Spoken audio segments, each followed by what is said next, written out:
welcome to the last installment of our series of podcasts from 2019's Con of Thrones.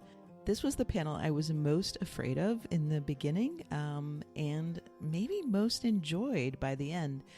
I was moderating a panel called At Journey's End, Daenerys Targaryen, which if you're listening to this well into the future, you should know that the end of Daenerys Targaryen's story was a bit controversial, and so I was a little afraid going into this panel on that topic in what turned out to be a gigantic room full of people.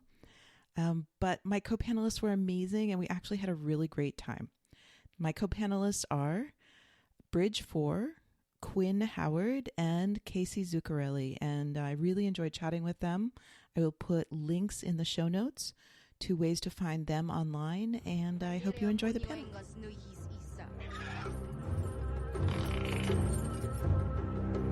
Rovagedi! Axiosentas, mentiosentas, Kiloni pilos luevale dolviosenetas, Ininio drigatas, Urnelue dolide prijotas!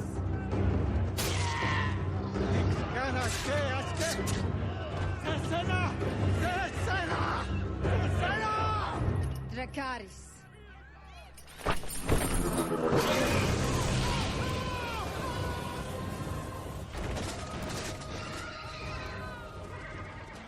So we're talking about everybody's favorite character after the last season.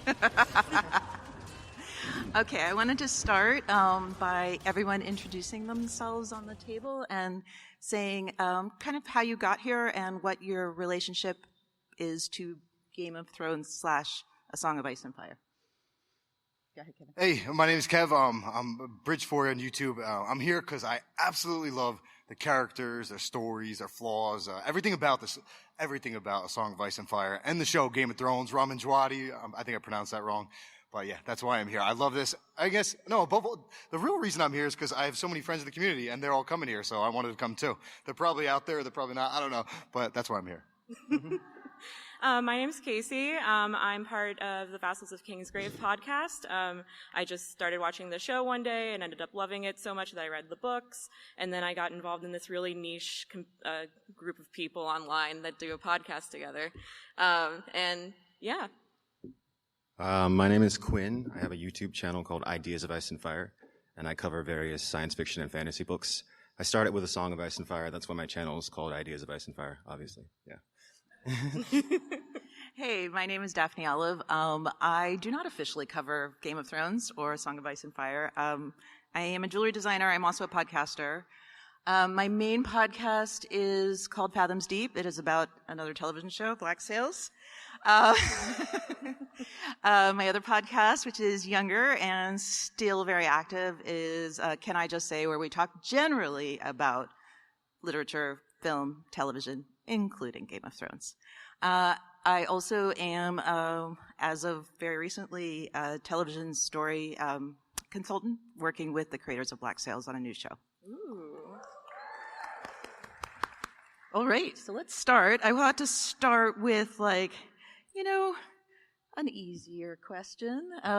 Basically, your favorite thing, which is how we actually usually end our podcast, but I thought it's a good way to start. So why don't each of you tell me or tell us what your favorite thematic thing or moment in Daenerys' story? Well, I guess, you want me to start? Yeah, Sorry. go for it. So for me, Daenerys is a really interesting character because I come from a town called Sparta. I grew up loving Spartacus, right? I don't know if you guys know that story, but my channel is Bridge4. I don't want to give spoilers away, but there is a Spartacus type concept within that story, which my channel is based off of. My favorite characters in any story are breakers of chains, so I absolutely loved her from day one because she's a breaker of chains, and that's the coolest type of character in fantasy, in fiction, and in real life. Yeah, I mean, I don't think anything's more quintessentially Dany than the Dracarys scene, both in books and show. You just really really fall in love with her with that scene. Obviously, there's some different things that happen later on, but that scene is really powerful for me. I like Dany's journey from kind of this meek, innocent little girl and then becoming someone that realizes that she has inherent power and harnessing that power and using it. That's what I like. I think, I'm going to also choose the second Dracarys, the Slaver's Bay Dracarys. I have a slightly different reason why I love it so much. It's really fun. It's a very satisfying moment. Yeah, exactly. I happen to be a person who loves tragic heroes, and for me, the beautiful thing about that moment is that we watched her go from subjugated person to person who finds her own power to this moment of being a liberator. But what's really fun for me personally about that moment is that you can see with varying levels of success, they manage to call back to that moment, because it's that moment where she's the liberator, and it's hard for me to imagine that there was a single person who watched the show in that moment who wasn't like just cheering for her, like just get up on your feet cheering for this woman doing this thing.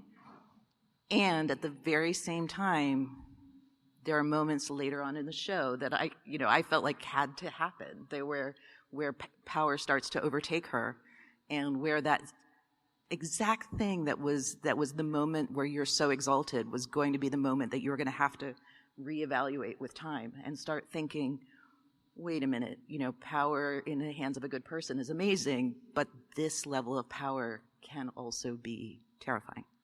Guys, can I add something? Because I kind of lied on my response. I said I loved her from day one because she's a breaker of chains. She didn't break any chains on day one, but she did kind of break some chains. It was Dany 2, her second chapter, and it was like her second or third scene in the show. She broke chains of her own.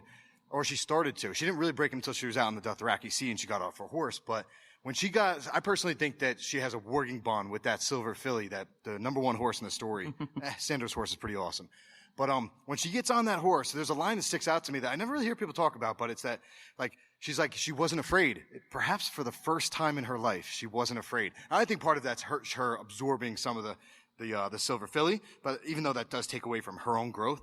But man, what a line. She literally, we're in her second chapter, we learned that her entire life, she's been afraid every moment of her life until that moment.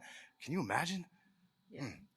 No, it's so interesting now with the end of the show, trying to retrospect our feelings with everything. That Dracarys scene is such a powerful scene to me, and it still is a very powerful scene to me. But when you're thinking about the last season, it's just was this a good thing? And I come to the conclusion that she's killing slave owners, and I think that's a good thing ultimately. But I don't know. Yeah, that Dracarys scene in Astapor, that's one of the scenes that I said was probably better in the show than it was in the book, because in the show, if you haven't read the books, you don't necessarily know that Daenerys speaks Valyrian. She understands how he's insulting her. That's actually the best part is when she starts speaking. Yeah, when she turned around and she said, "A dragon is not a slave." That is one of the most epic moments in Game of Thrones history. Yeah, it's so powerful. Yeah. To play devil's advocate, no, you're right. The show is awesome in that, but something that the book, because the book and the show, they have different tools, right? The show is like a musical score. I like the books better too. So with the books, I love them both. But in the books, you get something.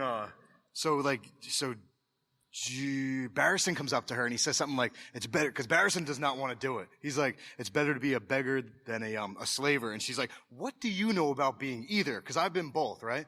And then she snaps at him. And then Jorah comes up to her and Jorah's like, "How many?" And how many men? And she's like, "Men? These are eunuchs. They are bricks. These are not humans. They kill puppies. They kill babies." She's pissed, but she's not even pissed. It's grief. She is really, really sad. A lot of her story deals with children. Her childhood was stolen from her. Oh, we got to get to that. But she's super, super pissed. But both of them in that scene before the Dracarys scene in the books, she snaps at them. I think that with Jorah, I think it's her fury astounded him or something like that. It's a pretty interesting line. It's a very early sign that she's got everything she does almost is from a good place. But man, she can snap. Well, and I think that's what's really interesting ultimately is that she lives in this beautiful space where beautiful. Sorry, I like tragic heroes. I think I said that already. It's a beautiful space for someone like me who loves that tension between someone who wants so much to be good and who has draws of things that are maybe less in their control. I mean, that's like part of one of the questions with her is like how much magic is in her control and how much her magic is controlling her. And that's just a very human story. Like we all want to be good, or, you know, most people want to be good. I'm going to assume that everyone in this room wants to be good. And we have all of these things all these motivations outside of that are very human. We have loyalty, we have our families, we have our own, you know, scars from our lives that motivate us in certain ways or trigger us in certain ways. And her story is a really interesting investigation. Again, I always have to kind of temper that by saying that it wasn't always perfectly executed, but it had the potential to be one of the greatest investigations of that, because she has these dueling drives of wanting to be a liberator and be good, and she wants that so clearly. I don't think there's ever a moment, even at the end, I actually believe that she actually still wants that. Yeah. But the power and her allegiances and her own scars are also things that drive her. And again, I just think that that's the most human story. And in a way, for me, that's much more interesting than heroes that get to just be heroic, because to be heroic and battle your own demons at the same time that's the true heroism. I mean, there is a lot of arguments we can make about, like, you know, if the path that the show made for Dany to become this was great or not. But I think ultimately, and if you look at the story as a whole, especially putting George into play here, like, it makes sense that he would make some kind of story about, you know, this person that was always prophesized to be great, the person that was supposed to be queen, the person that was supposed to be all-powerful, have all this magical power, and then for all of a sudden just to turn like that is like pushing, like, you know, crumpling up that trope or whatever and throwing it away. And I think that is a very powerful thing that I hope to be able to read about at some point.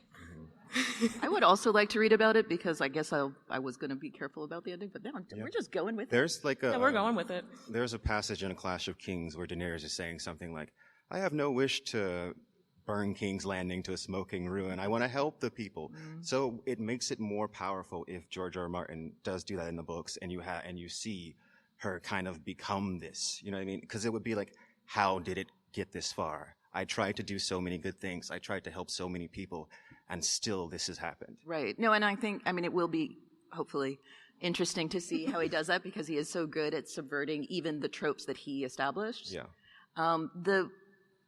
The part of it that I'm hoping to get / my only real criticism, I know a lot of people are mad that she was killed, were mad that she did bad things in the end.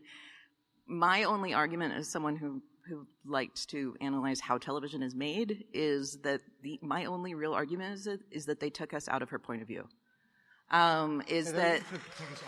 They took us out of her point of view. What do you mean by that? Sorry. Okay, sorry. So point of view in television is like when you feel like you're like in a book, right? These are books that are very much based on the idea that certain characters are point of view characters, right? Because we're hearing their thoughts, which obviously you can't do in a television show.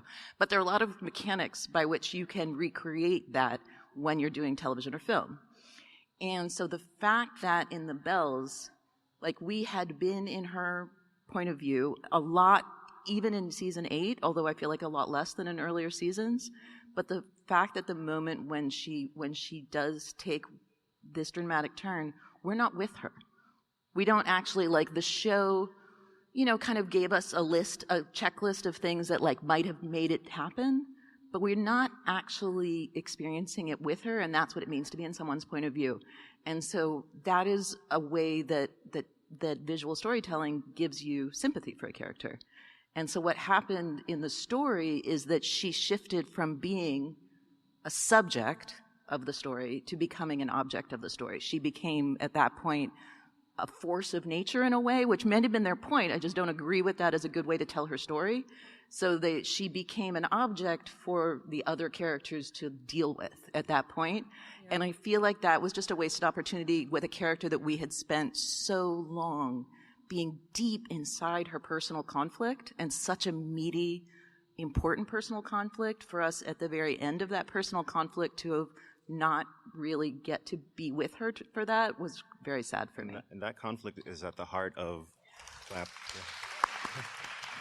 I was going to say that conflict is at the heart of Dani's story. It's what it's about. It's about her trying to be good and balancing that with her underlying ruthless nature. I mean, also, we don't even see her face while she's burning the city. No, we don't. We see her in the distance. Yeah. She's just like this fireball in the distance. Sorry, I was going to be much more personally, measured was about my with her. talking. I've been with her for 8 seasons and like however many years we're reading the books. I was with her. I have video evidence of like being like, no, in that moment where she made that final decision. I was, Dani, no. I was so with her, but obviously we're all entitled to our own opinions. But No, of course, I was very much with her. Man, it killed me. Yeah. No, I was very much like, I was sitting in bed watching it and just like, I'm a very emotional person, and I just started crying, and I was like mourning the loss of this character. And then like I had this like thought, oh, I'm going to have to do a panel on this in a couple months. Yeah, we all signed up prior to knowing where. Yes, we did. Yes, we did. We all signed up. Somewhere early in season When she season 8, I think. When Daenerys started burning the children, I just did like this, and I was like, oh my God, she's going to kill them all. And I was like, Jon Snow is going to kill her in the next episode. And I just saw where they were going with it, and it was just Heartbreaking. it was heartbreaking and depressing, and it was just like, I didn't even... See, I'm still going to argue that there's a way to do that story where... There Oh, no, definitely there is. definitely is. But they didn't do it. Okay, I was really worried. That's not worried. Yeah. Worried. You were so, oh my God. Okay, so can I Wait, bring can I us throw back out something? I found this recently in the last couple of days. So when she's in, and this is a book thing, sorry. It happens kind of in the shows differently. So, Hizdahr Zolorak, right? The dude with the crazy name. You can't spell that. But he, so I forget if it's him or someone else, basically says that you got to marry him because like men have place in the leadership structure over there, right? Like you may be a good conqueror, but he could be the leader, so to say. It's crap, right? But, in that scene, whoever says it, whether it's him or someone else says it, says like, you've got to do this, otherwise your reign is going to end in fire and blood. And I don't know, like, I do a lot of data mining, meaning I've read these books so many times, I find clues that aren't actually clues, it's just me data mining and finding something and then applying it to what actually happens. Maybe that's that, or maybe George R. R. Martin knows what's going to happen, and that line is subtle foreshadowing to her reign ending in fire and blood. There's a lot of clues like that, like the end of A Dance with Dragons, where it's going through her head, dragons plant no trees, dragons conquer, dragons are fire and blood. You're trying to do this thing and rule in the East, but you're not a ruler, you are a conqueror. That's a really good dichotomy to talk about. Like, what is the difference between a ruler and a conqueror, and how does her story expand on that? Yeah, and it's the question of like whether or not a good conqueror makes a good ruler, and obviously not Robert Baratheon. Right. I mean, that's absolutely a theme throughout the whole book. For sure. Yeah. And it seems like at the end of her story, she really has only been a conqueror.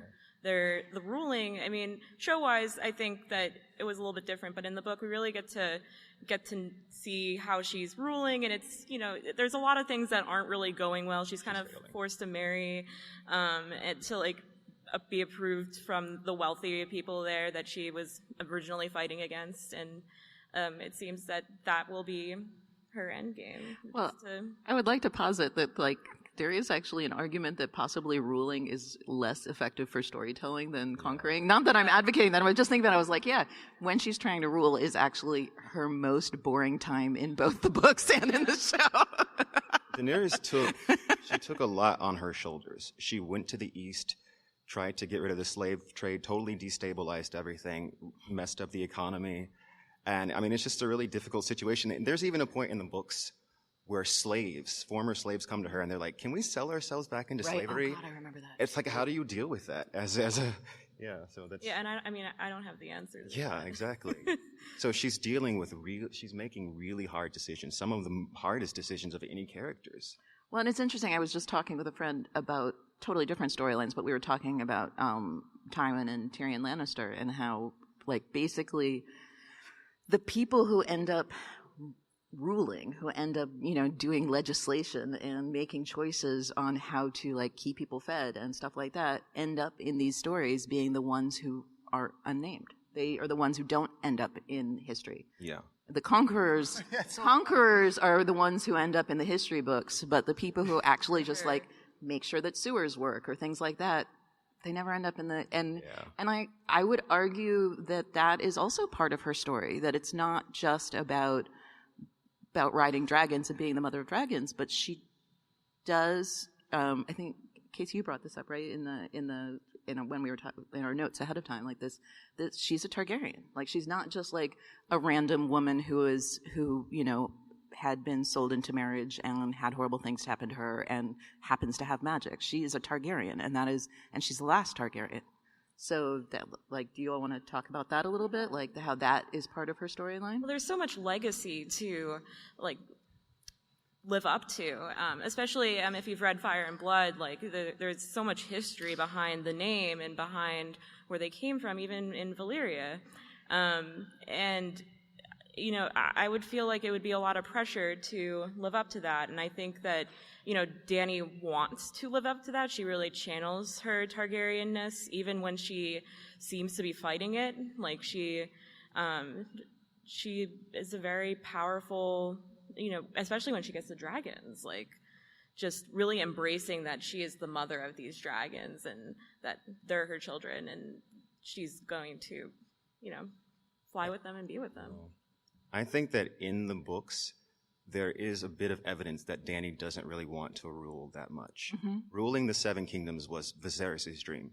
And all she ever longed for was a house with a red door. Right. That's what she always wanted. No, that's true. And so I think she kind of took on that mantle because he was gone. I am the last Targaryen in the world, and I have to do this. Right. It's a responsibility of her family's story. Absolutely. And I wonder how much resentment will end up, or in the show, like, I think it was pretty apparent, like, she's had a lot of resentment. Like, her lover isn't in love with her anymore. There's people, her friends that she brought here are dead, many of them. I feel like she was probably questioning at that point in episode 5, like, why am I doing all this? I don't even want or need this. Like, Daenerys could have flown her dragons anywhere to rule. She didn't have to try and take Westeros. She could have, I don't know. Before this season, I had a dream that Dany would just fly off on her dragons into Ashai, Valyria. Oh, sweetie, it's just not that kind of story. I know. Yeah. But I had that dream. See, I totally get it. I always wanted Daenerys to fly back to Valyria and reestablish Valyria. Yeah. And be like, that would be new cool. Valyria. That would be cool. Yeah, still. You think it's safe there? I mean, in terms of like, the dragon was there, so. I mean, she's a Targaryen. She can handle it. I mean, Tyrion and what's his name drove through. All right. Well, what's his name? Alternate endings are lovely, but we're here to talk about this story. Sorry, guys. So I wanted to talk, like, when we're talking about, these forces that are driving her, I think it would be really interesting to talk about the characters that bring out different sides of her and like, and what we think about, like, who's doing that. Like, I spent a lot of time, it's really interesting to watch, how different characters temper her at different times, and how some of the people, I feel like everyone, I always had this, like, sense that Jorah's always, like, the person who's, like, calm down person, but there are moments where he's not that guy. Yeah. It is really interesting, like, at what points different characters are, okay, fanning the flames is a really bad term to use, like, that just is too, sorry. That's a term I would use in another story, but, like, where different characters are in her sphere are supporting different aspects of her personality. Do you all have in the show, Daario Naharis is definitely, like, pushing be ruthless as possible, kill as conquer, take your dragons and burn everybody that you possibly can. I think that's just because he thinks it's hot. Yeah, and literally. Yeah. Oh no, it's impossible to avoid these puns. Yeah. Yeah, pretty much the most annoying part about Dance with Dragons is Daenerys going on about Daario. Like, shut up. Oh my god, I love Daario so much. But she's like 13, so it's fine.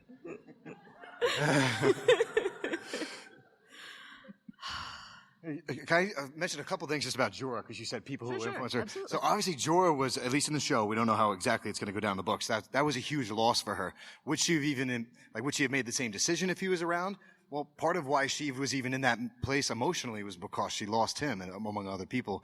But a couple things about Jorah. First off, just this is a book only. It's the details from the books for the same thing that happens in the show when she hatches the dragons. Oh, it's so cool. So she has she gets these bride gifts, right? She gets 3 bride gifts, I think. Oh man. And then they try to take them from her. She's like, nope, these are mine. And then she gives one to like Ricaro and one to Jogo, whoever. And they're like, Khaleesi, she gives 3 of them away. Like, we can't. And she says, you're my blood rider. We can't be your blood rider. You're a woman. And she just kind of looks to the next one. She ignores like they even said it, right? It didn't even happen. Then she gets to Jorah. Jorah, like, will you be my first to my Queen's Guard? I think she says. And he says, like absolutely, or yes, like nothing, no questions asked. Boom, he's the man. I mean, and even then, he was kind of shady. He was still working for the other team, but I feel like, actually, that makes me question, why did he say yes so quickly? Was it out of like a love and respect, or was he just playing the game? Oh, I might have just ruined Jorah for myself.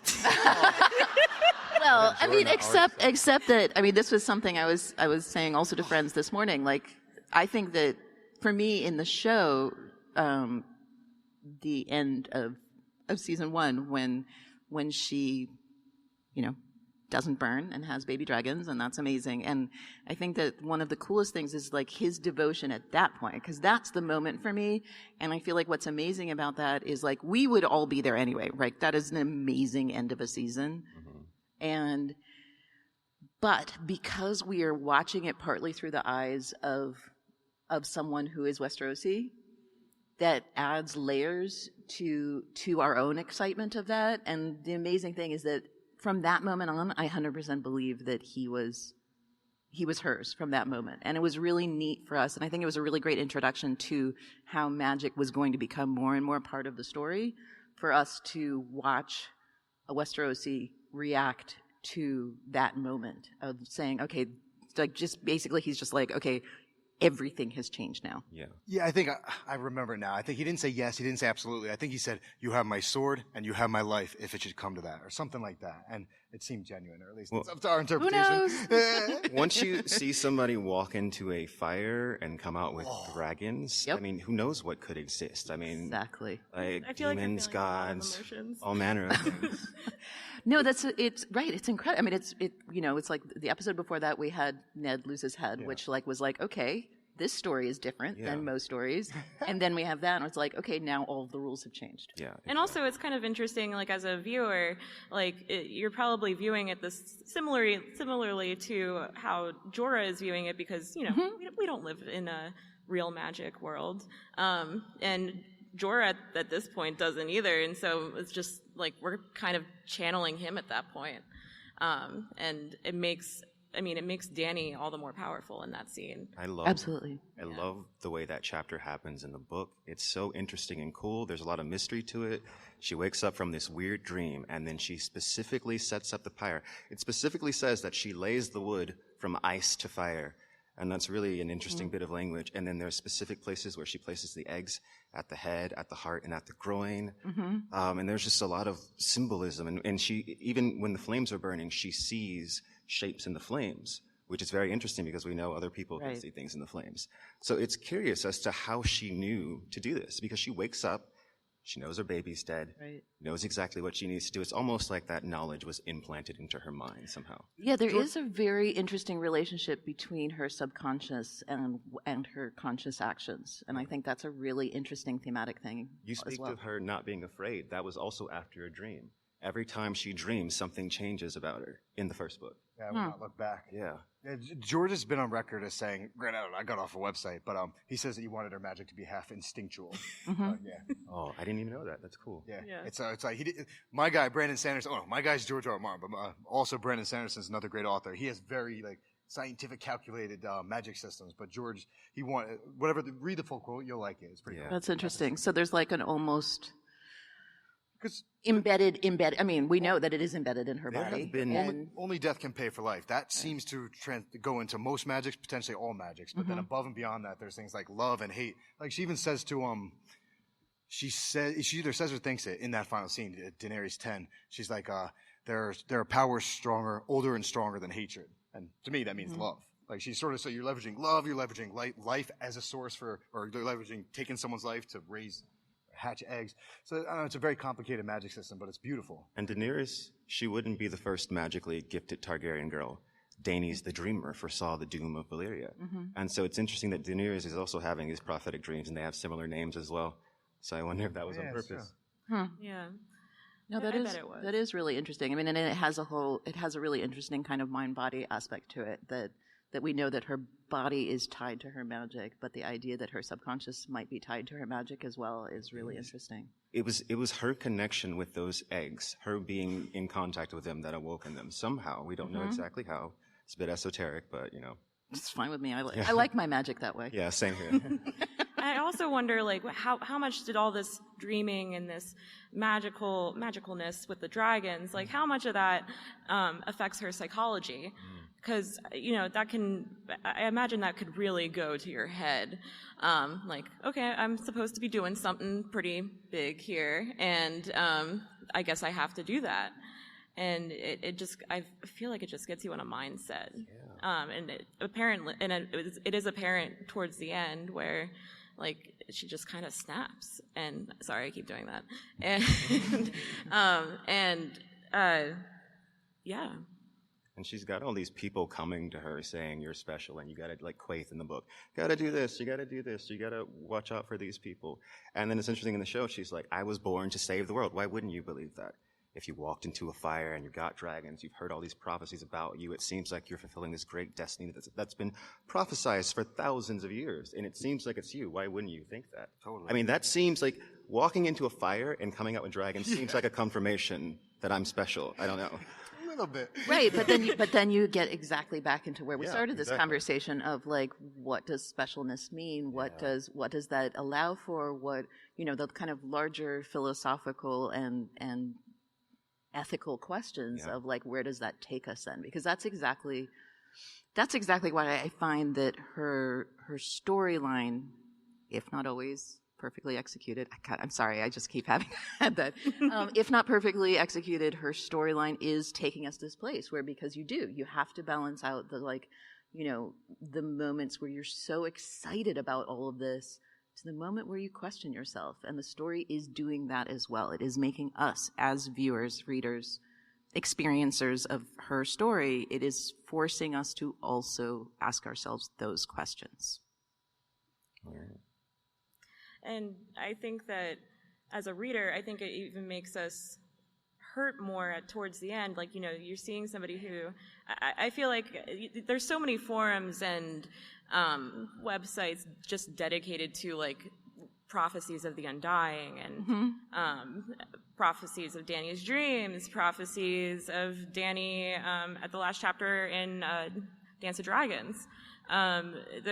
There's so much theorizing and so much, like, oh my God, she's going to become this great, powerful character. And I think that as a person reading/viewing this, it was that much more difficult to take in the bells, that episode. Right. Oh, you know what's interesting? This just clicked like a couple days ago. The bells. There's a Dothraki. I keep spitting. Sorry. The Dothraki wear bells, like, right, in their hair to, like, not to warn that they're coming. They're just so badass that they'll roll up like, yo, you're gonna be afraid because you're gonna hear the bells coming. I haven't been able to, like, really connect it to the bells in the final scene, but I did think that someone smarter than me probably could make a connection between the Dothraki bells and the bells. The bells. Yeah. I wonder about how Daenerys, talking about the show, like, let's say, like, 500 years from this, I wonder how she'll be remembered, right? Because if you look at what she did, she went and she burned down King's Landing. Big whoop. She just freed all the slaves in the East, changed everything. They lifted her up and called her Misa. That has serious, like, religious kind of undertones. So Daenerys is kind of a martyr at this point. I could see, like, 1,000 years from now, they will pray to the name Misa. Interesting. The woman that birthed fascinating. Dragons into the world. Well, also the way her story is told in Essos, and She's the a way her messianic story figure. is told in Westeros are Yeah. different stories. There'll be the Westerosi version, Right. and then there'll be the Eastern version. George will write both of them. Yeah. Did she do Immediately, great I'm things, sure or did that'll she happen do bad tomorrow. things? Do you think that Grey Worm's gonna survive the butterflies? He's dying. They're all going to die. Okay, so I had a question. I wanted to know, this is totally not on the list. I'm going off the list now. I feel like season 8 framed her her emotional torment as one of losing love. And I wanted to see, I don't actually know what my opinion is, but I feel like there are kind of three potential ways to look at what was going on there. I mean, I think the show was definitely telling us that what is breaking her is losing love. I feel like the three versions of this story that make sense to me would be that's one of them, although it's my least favorite of the three. The second one is more about power, that she's losing belief, that she had, again, she started with all these good intentions, but power and people believing in you, like you just reminded me of that when you're saying this, like the idea of people believing in you is a very intoxicating experience, which is different than just conquering and ruling. It's the idea that you are special. Yeah. So that could be a motivator, is like the experience of losing that. And the other is losing the characters losing the people that helped her not go down this road. Yeah, okay. So I agree with all that. People like to throw around this idea that Targaryens snap suddenly and just do crazy stuff. But, like, give me an example of a Targaryen that's done that. All the Targaryens that have been crazy, they've had consistent patterns of craziness. Right, exactly. The show doesn't support that argument at all. So there's nothing in the show that tells us that story before her. Exactly. Aerys was mad for 20 years. Viserys was pretty much a loose cannon. Maegor the Cruel. He was just awful. I don't know. Yeah. I don't know if Viserys When you say snap, was mad. I think You're saying they don't snap as in they become they don't just suddenly. They don't have I like wanna help everyone, like a but then I'm break. just going to kill. but there are moments where they snap momentarily. I think all humans do that. I'm not going to snap and kill a bunch of children Exactly. when I can just literally kill the queen that's sitting right there looking out the window. Right. No, I think that's what Some people do though. But why would she do that? It doesn't make sense for that character at that point. But like a lot, people just I don't want to make this real about real life, but people do. Sometimes it's like I never would have thought that guy would have done that kind of thing. You know? Right, but I Those are think snaps. what we have to talk about, though, is within the format of what the story has Yeah. given us. And I feel like the story has given us temper, but again, the question is, I guess my question for you all, and I haven't formulated an answer to this, is like, do we feel like she was good at reining herself in, or did she always need other people to help her do that? I feel like it's both, but I think that she had enough experiences of reining herself in that we have so many moments of that. I think she's definitely drawn to power. I mean, I think that's something that absolutely happens. I want to take, one thing in my rewatch right before this con that I noticed is like in the I think it's the first episode. Yes, it is the first episode. In the first episode, when Khal Drogo shows up for the first time, she's so scared. And yet, this is what I noticed with and I'm a person who doesn't really care about ethereal intent so much. So, but when I was watching it, what I noticed is that, what's the Magister's name? I'm sorry. The Magister goes up to talk to Khal Drogo, and she and Viserys are standing behind.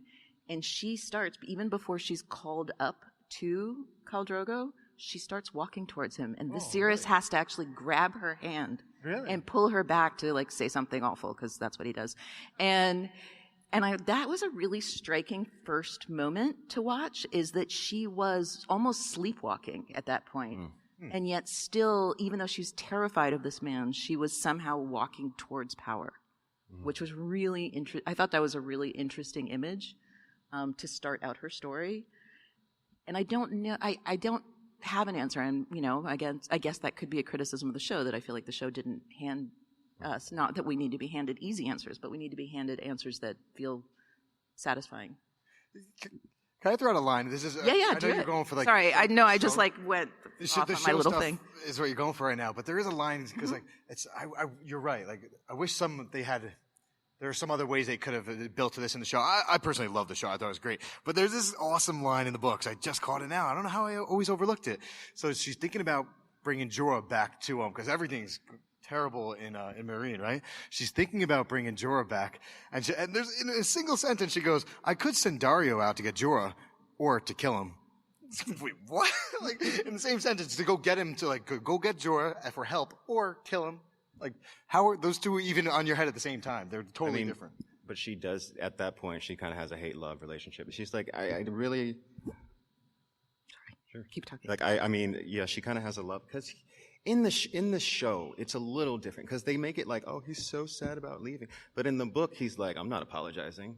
He's like, F you. I'm like, I've been helping you this whole time. And so like she's forced to send him away. It's not even like she does it because it's like, oh, get out. She's willing to give him a chance, but he doesn't. And then Jorah is also just, I hate him. I hate him so. He's like 40 and she's like 12 or something, and he's like grabbing her and kissing her. It's super weird and gross. Yeah, book Jorah. Book Jorah. I'm just happy to know that Jorah there is no way that particular. Joanna Robinson is in this room. Yeah. I forgot what I was saying. Whatever. I hate Jorah. So sorry. Do you all want to? Does anyone want to say a last thing, and then should Just we? in defense of Jorah, real quick, like his second wife. Wait. who This is not wrote- the Jorah panel. I will not stand for this becoming the Jorah panel. No, it's one of the greatest lines in the story, right? Mira Reed, I'll go from Mira Reed to Jorah. So Mira's walking up north, and she's like, up and down and down and up and up and down. I hate these hills of yours, Bran. And Bran's like, hate them? You just told me yesterday you love them. She's like, I do. Like, my father always told me about hills, but I don't know, I've never seen them. And then she's like, but I love them. He's like, well, they're totally different things.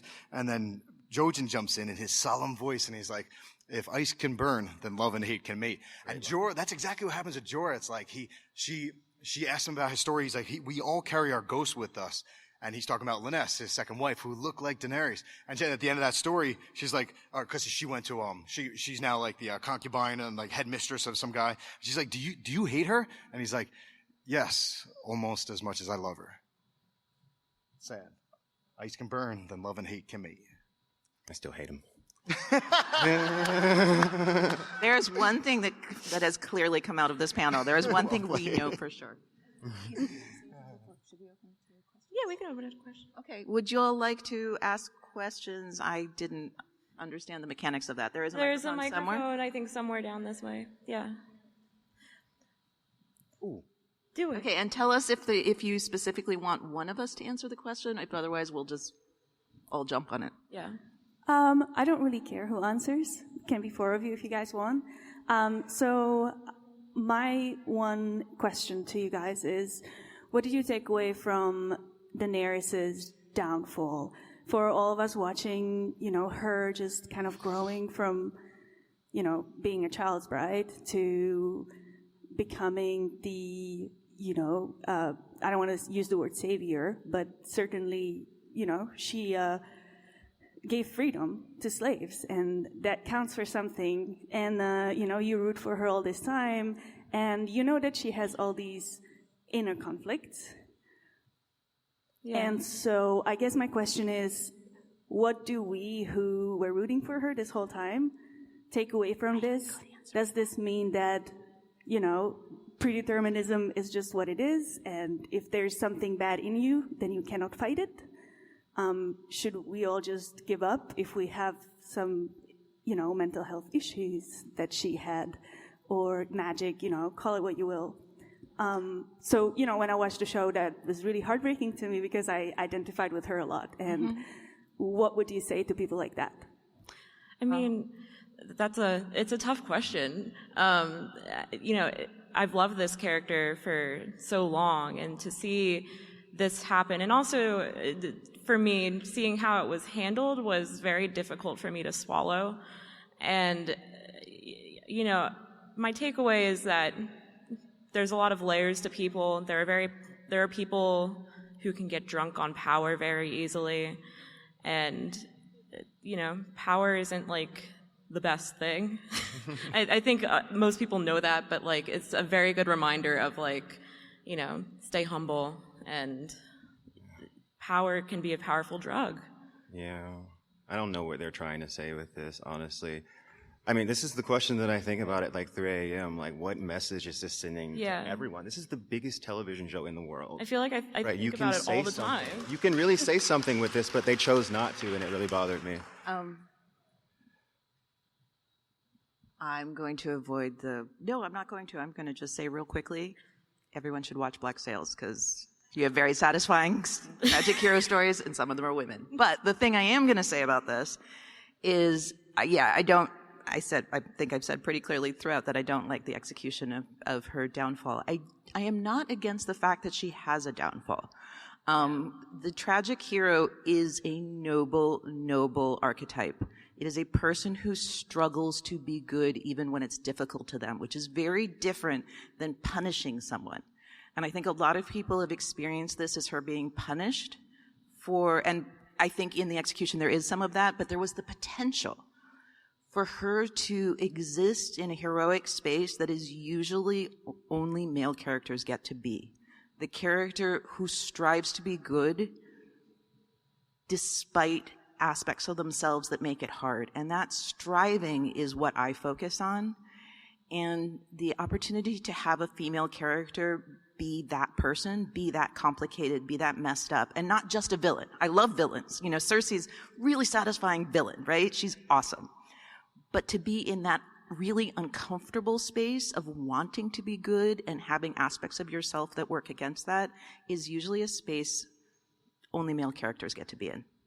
So even if the last part of it was clumsy and made it seem like she snapped or she is being punished or whatever, I feel like if you look at the show as a whole, they were trying very hard to create this kind of complex hero that struggles.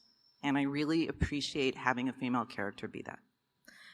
One takeaway that I would take, that I've been thinking of too, is like, you know, I don't think everybody is going to go out on an end note, whether that's in TV or real life. And I hope that everybody remembers the entire story rather than just one moment in life.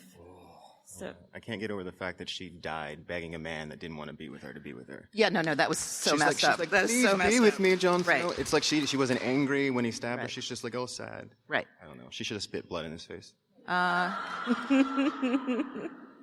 In the words of the late great Stannis Baratheon, Stannis of the House Baratheon, a good act does not wash out the bad, nor a bad the good. Each deserves its own reward. Yeah, I'll always love her. Like I said, I started this panel off by saying that my favorite characters is people in life. Actually, yeah, I was wearing like a Rosa Parks. I guess that's not technically Breaker. It is.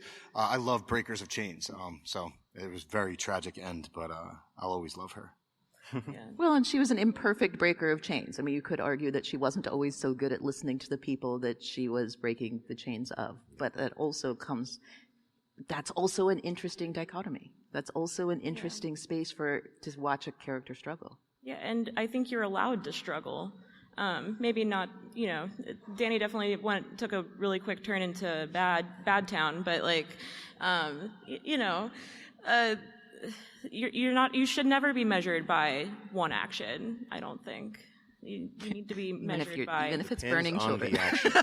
I think it depends on the action. There's so many things that go into making you who you are. What about Hitler? Oh shit, I don't want to go there. I mean, there are certain acts that you can do that's you now. Yeah. Like, this is what you're about. I mean, Well, and there is the larger question that I did want to get to that we didn't get to of magic and power in this. I mean, there's the minute you hand somebody 3 dragons in a story, even if, you know, she loses 2 of them, but even if you hand someone 1 dragon in a story, you suddenly are required to demand more of them. I mean, she has been under the pressure of her own power through this whole story. I think the magic would say, is it worth it? Right. To kill all the White Walkers to make dragons, something like that.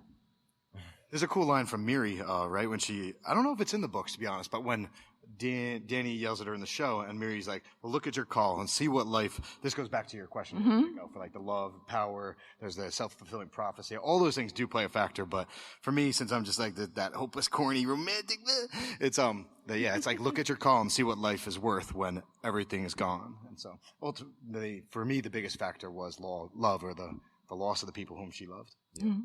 That's what has to happen. She has to lose that, I think, in the books, if that happens. But, yeah. I think we're almost out of time. Yeah, we're done. Thank you so much, everyone. Can I Just Say podcast is a Common Room Radio production.